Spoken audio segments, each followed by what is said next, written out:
Good evening dear students and everyone. JEE Mains 2025 का first session का examination जो है 22 जनवरी से लेकर के 31 जनवरी के बीच में किसी दिन पड़ेगा। इन एग्जामिनेशन को लेकर के इस समय नेक्स्ट क्यूरोसिटी आपकी है कि एग्जामिनेशन सेंटर क्या होगा। कहीं आपका एग्जामिनेशन सेंटर जो है वो आपके ऑप्टेड सेंटर से बाहर ना चला जाए। कुछ सेंटर 2025 के सेशन 1 में कम भी किए गए हैं, तो ये भी डाउट बनता है कि हम जिन सेंटर्स को ऑप्शन में भर रहे हैं कहीं इससे बाहर ना चला जाए। तो आपके इसी बेटे डाउट को, इसी क्वेरी को फ्रीक्वेंटली आस्क्ड क्वेश्चन का जो डिटेल दिया गया है एनटीए जेईई मेंस की वेबसाइट पर, उसके थ्रू बता रहा हूँ कि किस आधार पर आपको एग्जामिनेशन सेंटर अलॉट होता है। इसके बाद आपको ये क्लियर हो जाएगा कि आपके केस में एग्जामिनेशन सेंटर आपके ऑप्शन के अनुसार ही मिलेगा या नहीं मिलेगा। देखिए पॉइंट नंबर 3 है, ये चॉइस ऑफ सिटीज से रिलेटेड है। इस पॉइंट को जरा ध्यान से देखें। The choice of the examination cities will be displayed to the candidates based on the permanent and the present address filling during the registration. 4 choices of the cities are given to the candidates. आपको जो cities का option देना है उसमें 4 choices तो आपको दी गई हैं। आपने वो चॉइसेस जिस जगह आप रहते हैं उसके अनुसार भरे होंगे, लेकिन इनका क्राइटेरिया क्या है? ये एग्जामिनेशन सेंटर जो आपका परमानेंट एड्रेस है और जो प्रेजेंट एड्रेस है उसी के अनुसार या उसी के आसपास दिया जाएगा। अब परमानेंट एड्रेस और प्रेजेंट एड्रेस का मतलब फ़र्क क्या है?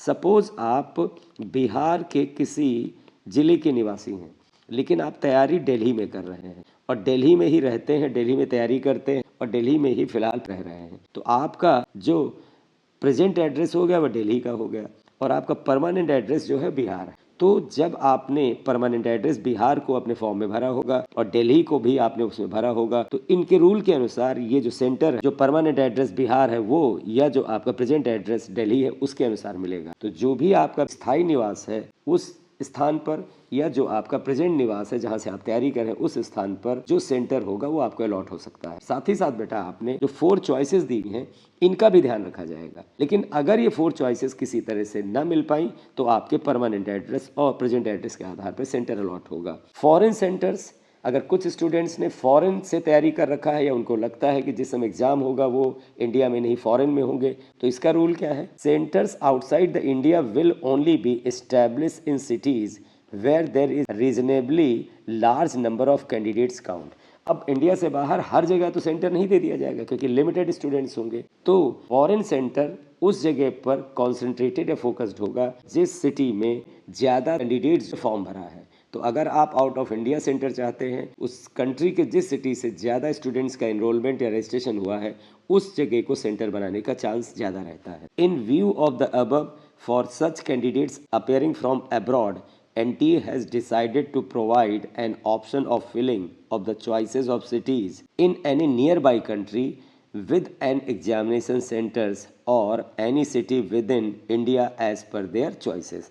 तो ऐसे स्टूडेंट जिनको लगता है कि वो एग्जामिनेशन के टाइम में फॉरेन में हो सकते हैं तो उनको ये भी ऑप्शन मिला है फॉरेन में किसी नियर बाई कंट्री का ऑप्शन चुन सकें और साथ ही साथ वो कोई ऐसा सेंटर जो विद इन द इंडिया है उसको भी चुन सकते हैं।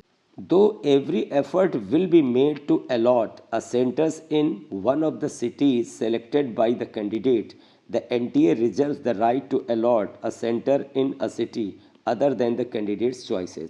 अब ये एक बड़ा इंपॉर्टेंट पॉइंट बोला है इन्होंने, कहा हालांकि इनका मैक्सिमम एफर्ट रहेगा कि 4 चॉइसेस जो 4 सिटीज़ आपने भरे हैं उन्हीं में आपको सेंटर अलॉट कर दें, लेकिन फिर भी एनटीओ को ये पूरा का पूरा राइट है कि आपके जो चॉइस के 4 सिटीज़ हैं उसके बाहर भी आपको सेंटर दे सकता है, एग्जामिनेशन सेंटर अलॉट कर सकता है। So dear student, choices of cities से रिलेटेड ये रूल्स हैं, तो इसलिए आपको कौन सा सिटी अलॉट हो सकता है, क्या आपकी चॉइस का सिटी अलॉट हो सकता है, इस बारे में आपको अनुमान लग गया होगा। अगर आपको कोई सेंटर अलॉट होता है और आपको लगता है वो आपके शहर से काफ़ी दूर है तो ये मिस्टेक भी हो सकता है, तो तुरंत ईमेल करिए एनटीए को कि मुझे ये सेंटर अलॉट हो गया है जबकि मैंने ऑप्शन ये भरे थे और मेरा परमानेंट और प्रेजेंट एड्रेस ये है, तो बहुत चांस है कि आपका सेंटर आपके जो आसपास के ज़िले हैं, आसपास के जो सिटीज़ हैं उसमें दे दिया जाए। तो जब सेंटर अनएक्सपेक्टेड रूप से बहुत ही गलत ढंग से आपको अलॉट हो जाए, तुरंत ईमेल से इनके साथ कांटेक्ट करिए, आपका सेंटर बदल जाना चाहिए। Thank you very much for watching video. But इस चैनल पर जेईई मेंस, एडवांस और इंजीनियरिंग के सारे एग्जामिनेशन की इन्फॉर्मेशन आपको फ्यूचर में मिलती रहेगी, तो बेटा इस चैनल को सब्सक्राइब कर दें। Thank you very much.